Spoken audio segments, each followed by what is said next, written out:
Hello friends, आप सभी का वेलकम करता हूं बिहार का नंबर 1 यूट्यूब एकेडमी पे। जी हाँ दोस्तों, आप सब कैसे हो? आशा करता हूं कि आप सब बहुत ही अच्छे से और मन लगा करके पढ़ाई कर रहे होंगे।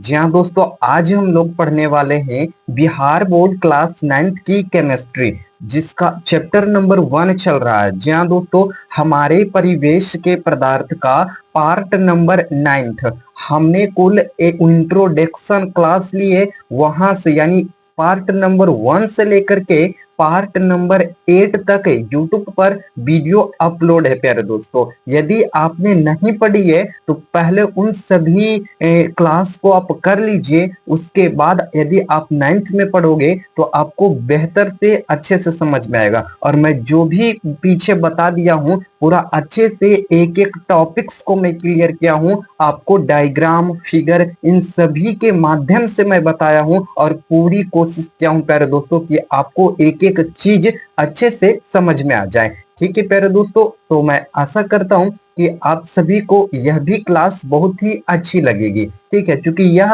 अंतिम क्लास हो रहा है। ठीक है, अंतिम, क्योंकि मैं ये सोच रहा हूँ ना प्यारे दोस्तों, आपका कोई भी टॉपिक ना छूटे, है ना। मैं सिर्फ कहा जा रहा, कल भी मैं कहा था कि आज अंतिम क्लास है, लेकिन मैं पूरे चैप्टर्स का, है ना, यानी कि और भी बुक का समराइज करके, है ना, एनालिसिस करके आपके सामने लाता हूँ। तो बहुत सारे चीज मिलते हैं और मैं पूरा कंप्लीट अच्छा से कराना चाहता हूँ। ठीक है, इसीलिए थोड़ा समय लग रहा है। तो आज जो है क्लास 9th चल रही है। ठीक है, और इस क्लास में ही यह चैप्टर द एंड हो जाएगा। तो कल हम लोग ऑब्जेक्टिव क्वेश्चंस को सॉल्व करेंगे। ठीक है प्यारे दोस्तों, तो आप सभी जल्दी से जल्द इस वीडियो को लाइक कर दीजिए। चैनल पे नए हैं प्यारे दोस्तों तो इसे सब्सक्राइब कर लो। और प्यारे दोस्तों, आप अपने मित्र के पास इस वीडियो को ज्यादा से ज्यादा शेयर कीजिए, जल्दी से कर दीजिए ताकि मैं क्लास को शुरू कर दूं। चलिए दोस्तों, अब इधर आप लोग अच्छे से ध्यान दे करके समझिएगा। मैं शुरू कर रहा हूं। ठीक है, सबसे पहले प्यारे साथी आपके लिए एक अच्छी सी सुबह सुबह, है ना, लाइन लिख करके लाया हूं। दोस्तों देखिए, संघर्ष प्रगति का आमंत्रण है, जो इसे स्वीकारता है उसका जीवन निखर जाता है। बात बिल्कुल सही है, नहीं, बात बिल्कुल सही है। संघर्ष प्रगति को आमंत्रित करते हैं, है ना, और जो स्वीकार करता है संघर्ष को, है ना, वो आगे बढ़ते हैं, है ना। आई होप कि आप हमारी बात को समझ रहे होंगे। चलिए मैं आगे बढ़ता हूं और आगे टॉपिक से। प्यारे दोस्तों, सबसे पहला हमें निक्षेपण पढ़ना है। ठीक है, मैं बहुत सारे टॉपिक्स को बहुत ही अच्छा से क्लियर किया हूं डायग्राम के माध्यम से। तो आज हमें पढ़नी है ना, निक्षेपण। क्या पढ़नी है? निक्षेपण। चलिए, निक्षेपण किसे कहते हैं समझते हैं प्यारे दोस्तों, है ना। पहले तो मैं यहाँ पे कलर बदल लेता हूँ। चलिए अब ध्यान से देखिए, है ना, जब कोई गैस बिना द्रव बने सीधे ठोस में बदल जाए तो इस प्रक्रिया को निक्षेपण कहते हैं। चलिए प्यारे दोस्तों, जब कोई गैस बिना द्रव बदले हुए, है ना, बिना द्रव में कन्वर्ट हुए सीधे ठोस में बदल जाता है। जैसे कि मान लीजिए एग्जांपल की मैं तेल की बात कर रहा हूँ। ठीक है, तो जो तेल है वह द्रव है, तो वो क्या होगा, है ना, मतलब कि तेल क्या, अच्छा गैस की ना, बिना, हाँ ठीक, गैस। जैसे कि मान लीजिए मैं कहना चाहता हूँ कोई गैस, आप ऑक्सीजन गैस ले लो या फिर और भी कोई गैस ले सकते हो, नाइट्रोजन गैस, हाइड्रोजन गैस, है ना, कार्बन डाइऑक्साइड गैस। तो कोई गैस द्रव में नहीं बदलता है, वह सीधे ठोस अवस्था में बदल जाता है ना। पहले उसको पानी बनना चाहिए, लेकिन वो पानी ना बन करके क्या बन जाता है, ठोस अवस्था में परिवर्तित हो जाता है। और ऐसा होना निक्षेपण कहलाता है। ठीक है, चलिए मैं आपको फिगर बताता हूँ। देखिए यहाँ पे गैस है प्यारे दोस्तों, और यह गैस जो है जमना शुरू कर दिया। इससे पहले तरल होना चाहिए, यानी कि पानी बनना चाहिए, लेकिन ये पानी ना बन करके यह जमना शुरू हो गया, और ऐसा होना ही क्या कहलाता है, निक्षेपण कहलाता है। आई होप कि आपको यह डिफिनेशन समझ में आ गई होगी। चलिए मैं आगे बताता हूँ। है ना। तो एग्जाम्पल के लिए है ना, मैं यहाँ पे एग्जाम्पल लाया हूं, जैसे सर्दियों की, है ना, जैसे सर्दियों की सुबह में, है ना, पत्तियों पर जमी ओस की बर्फ। जैसे कि आप सर्दियों में क्या देखिएगा कि जब सुबह सुबह आप उठते हो तो पत्तियों पर ओस की कण रहती है जमा हुए बर्फ की तरह, ठीक है। और दूसरा यहाँ पे है बर्फीली खाड़ी, है ना, खिड़की, है ना, बर्फीली खिड़की पर पानी की भाप का जम जाना। जी हाँ दोस्तों, है ना, बर्फीली खिड़की पर भी क्या रहते हैं, पानी की भाप जमे हुए रहते हैं। आप कहीं भी देखिएगा तो पानी की कण जमी हुई रहेगी, है ना। तो इस प्रकार से हमने एग्जाम्पल भी लाया था दो, और जो कि आपको अच्छे से मैंने बता दिया, ठीक है। और यह टॉपिक्स जो है यहीं पे समाप्त हुए, ठीक है ना। निक्षेपण क्या होता है मैं यहीं पे समाप्त करता हूँ। अब एक नए चीज, है ना, सीखना आज हमें यही था प्यारे दोस्तों, है ना। तीन अन्य पदार्थ, सबसे पहले मैंने बताए थे पदार्थ कुल तीन प्रकार के होते हैं, ठोस, द्रव और गैस, यही ना बताया था मैं। लेकिन उनके अलावे भी और भी कई होते हैं ना, उनके अलावे भी कई पदार्थ हैं, जिनमें से जो इंपॉर्टेंस है मैं उससे पूरा बताने का प्रयास करूंगा, ठीक है प्यारे दोस्तों। जैसे कि सबसे पहला है प्लाज्मा। क्या चीज, प्लाज्मा, जिसे, है ना, ये चौथी अवस्था है, पदार्थ की चौथी अवस्था ही प्लाज्मा कहलाती है। और दूसरा क्या है प्यारे दोस्तों, बोस आइंस्टीन कंडेंसेंट, जी हाँ दोस्तों, पदार्थ की पांचवी अवस्था। और एक तीसरा है फॉर्मियोनिक कंडेंसेंट, जी हाँ दोस्तों, फॉर्मियोनिक कंडेंसेंट है। तो चलिए आज हम लोग इन तीनों के विषय में अच्छे से पूरे डिटेल से नोट पॉइंट के साथ समझते चलते हैं। सबसे पहले प्यारे दोस्तों प्लाज्मा क्या है ना, यहाँ पे प्लाज्मा क्या है, तो परिभाषा, प्लाज्मा पदार्थ की चौथी अवस्था है। जहाँ दोस्तों प्लाज्मा क्या है, पदार्थ की चौथी अवस्था है ना। और कैसे बनते हैं, जैसे कि मैं प्लाज्मा की बात करूं तो ये बायोलॉजी में भी आते हैं, है ना। प्लाज्मा हमारे रक्त में होते हैं, है ना। तो लेकिन यहाँ पे बायोलॉजी चल नहीं रही है, यहाँ पे केमिस्ट्री चल रही है। तो आप यूं ना समझ लेना कि ये कुछ और भी है ना, क्योंकि प्लाज्मा बहुत है, ठीक है, बहुत प्रकार से होते हैं, है ना। तो यहाँ पे केमिस्ट्री की बात की जा रही है, प्लाज्मा, ठीक है, जो पदार्थ की चौथी अवस्था होती है। और यह कैसे बनता है प्यारे दोस्तों, तो जब किसी गैस को बहुत ज्यादा ऊर्जा दी जाती है, जब किसी गैस को बहुत ज्यादा ऊर्जा दी जाती है तब यह बनता है ना। तो गैस के क्या होता है, जब ज्यादा ऊर्जा आप दोगे, है ना, तो क्या होगा, गैस को जब ज्यादा ऊर्जा मिल जाएगी तो ये अणु में टूट करके आयनों और इलेक्ट्रॉनों में बदल जाते हैं। जहाँ दोस्तों अणु जो है कुल तीन प्रकार के, इलेक्ट्रॉन, प्रोटॉन और न्यूट्रॉन होते हैं, ठीक है। तो यह टूट करके, है ना, किस में बदल जाते हैं, इलेक्ट्रॉनों में बदल जाते हैं, ठीक है, प्लाज्मा। मैं आगे बात करता हूं, और यही आयन जो होते हैं इलेक्ट्रॉन मिलकर प्लाज्मा बनाते हैं, ठीक है। आई होप समझ गए होंगे कि प्लाज्मा का निर्माण कैसे होता।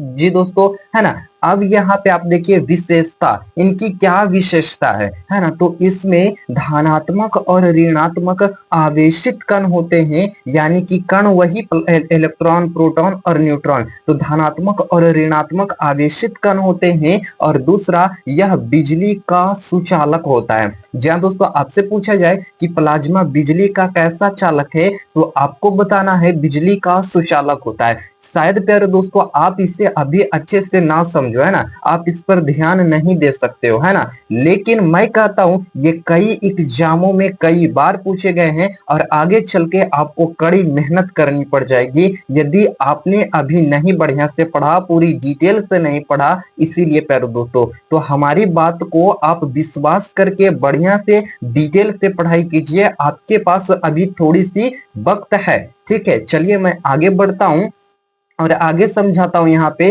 तीसरी पॉइंट है ना, इसमें भी, है ना, इसमें क्या होते हैं, प्रकाश निकलते हैं, इसमें प्रकाश निकलते हैं। और चौथी पॉइंट है, यह गैस से भी ज्यादा ऊर्जा वाला होता है। जहां दोस्तों यह गैस से भी क्या होता है, ज्यादा ऊर्जा वाले होते हैं। और मैं आगे बात करता हूं, तो यहाँ पे एग्जाम्पल यानी कि उदाहरण दूं मैं प्यारे दोस्तों, तो सूरज और तारे, है ना, इनके ही उदाहरण है। बिजली की चमक, है ना, बिजली की जो अपनी चमक होती है वो भी इनके ही उदाहरण है। और यहाँ पे तीसरा है ना, ट्यूबलाइट और नियॉन। हाँ दोस्तों, ट्यूबलाइट और नियॉन जो होते हैं इनके ही उदाहरण है। ठीक है, तो आई होप कि आप समझ गए होंगे कि मैं क्या बताना चाह रहा हूँ और कहना चाह रहे हूँ। ठीक है प्यारे दोस्तों, चलिए अब मैं आगे बात करता हूँ आपसे। देखिए, संक्षेपण एक टॉपिक से है।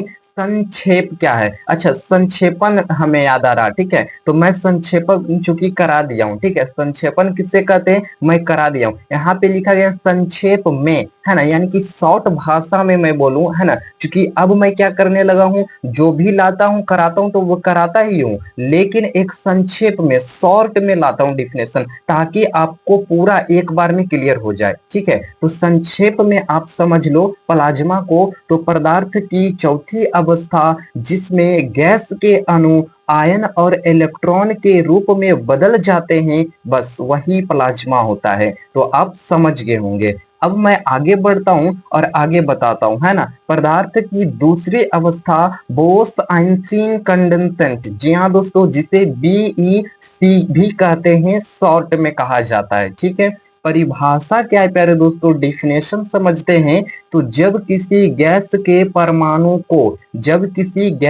परमाणुओं को, है ना, बहुत ही कम तापमान पर, क्या चीज, बहुत ही कम तापमान पर, यानी कि शून्य के लगभग, यानी -273 डिग्री सेल्सियस तक ठंडा किया जाता है, तो वे सारे परमाणु अपनी न्यूनतम ऊर्जा अवस्था में आकर के एक ही कण की तरह व्यवहार करने लगते हैं। जहां दोस्तों एक कण की तरह, है ना, वे व्यवहार करना प्रारंभ कर देते हैं। तो यही है हमारा बोस आइंस्टीन। जी हाँ दोस्तों, चलिए मैं आगे बताता हूँ इसकी विशेषताओं सबको। देखिए, इसी अवस्था को बोस आइंस्टीन संघनन भी कहते हैं।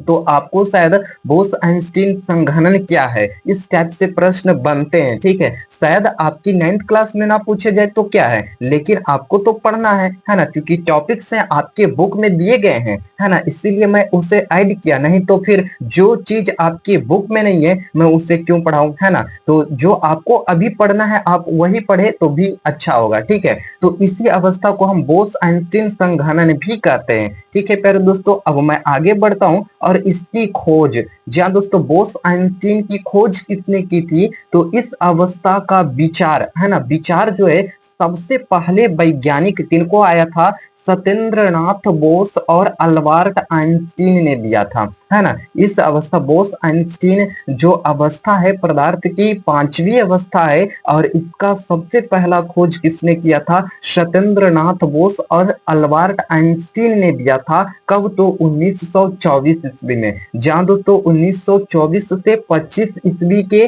बीच में खोज की गई। ठीक है, आई होप कि आप समझ रहे होंगे एक एक पॉइंट को। चलिए मैं आगे बढ़ता हूं और इनकी विशेषताओं को देखता हूं, इनकी क्या विशेषताएं हैं, है ना। तो इसमें जो है प्यारे दोस्तों सारे परमाणु एक जैसा व्यवहार करते हैं। इलेक्ट्रॉन, प्रोटॉन, न्यूट्रॉन आपको पढ़ना है। इलेक्ट्रॉन, प्रोटॉन, न्यूट्रॉन यदि आपने जब आगे चैप्टर पढ़ेंगे ना तो मैं उसमें हम ही बताएंगे प्यारे दोस्तों, और बहुत ही अच्छे से मैं बताऊंगा इलेक्ट्रॉन, प्रोटॉन और न्यूट्रॉन के विषय में। ठीक है, तो थोड़ी सी धैर्य रख लीजिए, है ना। तो इसमें परमाणु जो होते हैं एक जैसा व्यवहार करते हैं। ठीक है, बोस आइंस्टीन कंडेंसेट के सिद्धांत पे। ठीक है, और यह एक तरह का क्वांटम पदार्थ होता है। अब आपको पता नहीं चल रहा होगा कि क्वांटम क्या है, तो थोड़ी सी मैं आपके लिए बता देता हूं। ठीक है, क्वांटम क्या होता है ना, लेकिन आप यदि नहीं भी ध्यान दीजिएगा तो कोई बात नहीं है। ठीक है प्यारे दोस्तों, जिससे क्वांटम संख्या इसको n से प्रदर्शित करते हैं,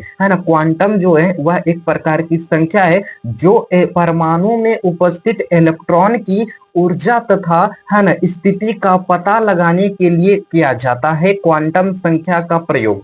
समझ गए, है ना।